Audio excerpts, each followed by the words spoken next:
सलाम, नमस्ते, सत श्री अकाल। मैं हूं रज़ा और आप देख रहे हैं रज़ा ग्राफिक की मिडिल ईस्ट स्पेशल रिपोर्ट। आपको बताऊं, ईरान ने आज़रबाईजान को धमकी दी है और आज़रबाईजान के साथ साथ इजराइल को भी धमकी दी है। ये पहली बार ऐसा हुआ है कि आज़रबाईजान को बड़ी धमकी दे डाली है। ईरान के स्टेट टीवी चैनल पर आज़रबाईजान की ही लैंग्वेज में एक गाना चलाया गया और उस गाने के बोल काफ़ी घातक और धमकी भरे थे, जिसमें कहा गया कि इजराइल के हाथों इस्तेमाल ना होना, आज़रबाईजान और इजराइल कोई भी कदम ईरान के ख़िलाफ़ उठाएंगे तो तबाह कर दिए जाएंगे, मिटा दिए जाएंगे।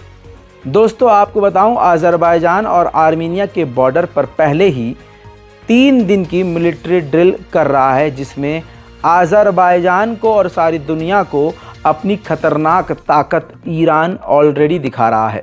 समझ में नहीं आ रहा था कि आखिर ईरान करना क्या चाहता है, लेकिन अब क्लियर हो गया है, क्योंकि ये है वो वीडियो जिसको मैं अलग से आपको दिखा नहीं सकता, क्योंकि वो म्यूज़िक है। कॉपीराइट की वजह से वीडियो ब्लॉक हो जाएगा। इस वीडियो के अंदर ही इजराइल और आज़रबाईजान को दिखाया भी गया है, यानी दर्शाया भी गया है और खुलकर धमकी दी गई है। एक्सपर्ट के मुताबिक आज़रबाईजान और इजराइल के जो रिश्ते हैं वो काफ़ी बेहतरीन हैं, स्ट्रॉन्ग हैं। ऐसे में आज़रबाईजान को भारी भरकम हथियार देता रहता है और दे भी सकता है इजराइल। तो ईरान को ये डर है कि इजराइल जो है आज़रबाईजान को कहीं इस्तेमाल ना करे। ऐसे में ये वीडियो जारी करके पूरी दुनिया में ईरान ने हड़कंप मचा दिया है। हालांकि इसकी आलोचना भी हो रही है, लेकिन आप समझ सकते हैं ईरान के लिए ये काम ज़रूरी है, क्योंकि ईरान को पता है कि उसके दुश्मन कौन हैं और कितने गिरे हुए हैं। वहीं चीन के जो नए राष्ट्रपति हैं शी जिनपिंग, वो यानी फिर से चुन लिए गए हैं, जिसके बाद ईरान के प्रेसिडेंट इब्राहिम रईसी ने खुद उनको मुबारकबाद पेश करी है। ईरान इंटरनेशनल जो न्यूज़ चैनल है और BBC पर्शियन, इन दोनों चैनल्स को ईरान आतंकी घोषित करने वाला है। इसकी बातचीत शुरू हो चुकी है।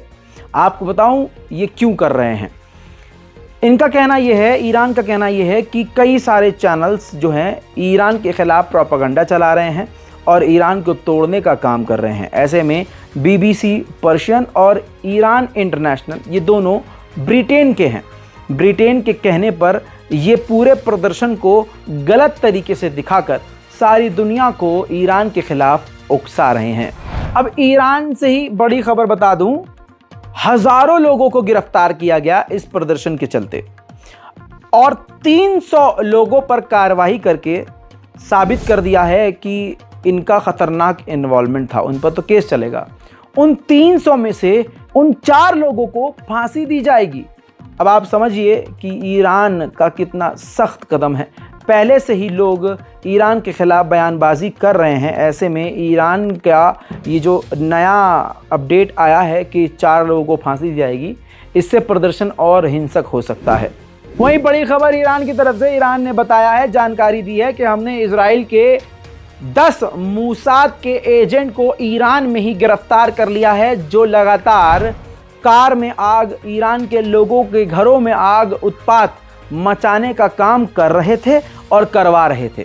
इससे पहले भी एक रिपोर्ट के ज़रिए मैं खुलासा कर चुका था कि ईरान ने बहुत बड़े लेवल पर मूसाद के ख़िलाफ़ कार्रवाई करी थी और कई मूसाद के लोगों को गिरफ्तार किया था, जिसके बाद इजराइल ने खुद अपने मूसाद के कई एजेंट्स को खुद मरवा दिया था, ये कहते हुए कि इनका जो लिंक है वो ईरान से है। वहीं अमेरिका और इजराइल के मुंह पर ज़ोरदार तमाचा लगा कुछ इस प्रकार है कि तुर्की और ईरान के बीच एक बड़ी अहम डील हो गई है लगभग, जिसमें खुलासा ये हुआ है कि तुर्की गैस एक्सपोर्ट करेगा। इसके अलावा और भी काफ़ी सारी चीज़ें हैं वो एक्सपोर्ट करेगा, और जो ईरान की गैस पाइपलाइन है वो भी तुर्की को दी जाएगी और ईरान भी अपनी कई सारी चीज़ें तुर्की को एक्सपोर्ट करेगा। इस डील से तुर्की और ईरान दोनों ही फ़ायदे में होंगे। ब्रिटेन की जो प्रधानमंत्री हैं वो हट गई, टुस अपनी जगह से हट गई। अब इजराइल को उम्मीद है कि एक बार फिर से जो ब्रिटेन है वो जेरूशलम को इजराइल की राजधानी घोषित करे। वहीं सीरिया में दिन दहाड़े, दिन की रोशनी में इजराइल ने बड़ा हमला किया। नुकसान काफ़ी ज़्यादा हुआ, माल का नुकसान तो ज़्यादा हुआ, लेकिन एक सीरियन फौजी भी मारा गया। लगातार सीरिया पर इसी तरह से इजराइल हमले करता रहता है। लेबनान की आपको डील याद होगी, लेबनान ने इजराइल के साथ डील कर ली।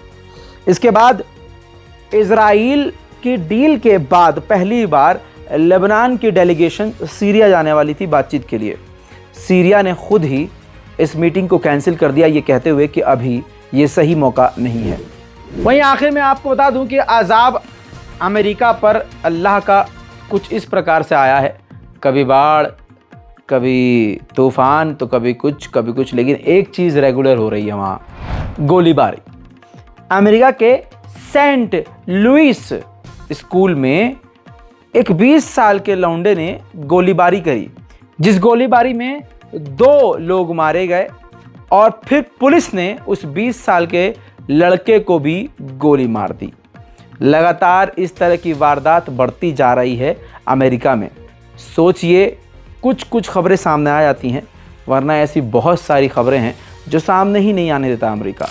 बहरहाल ये थी मिडिल ईस्ट की स्पेशल रिपोर्ट के बारे में अपनी राय ज़रूर लिखिए, रिपोर्ट को शेयर कीजिए, दुआओं में याद रखिए। जय हिंद।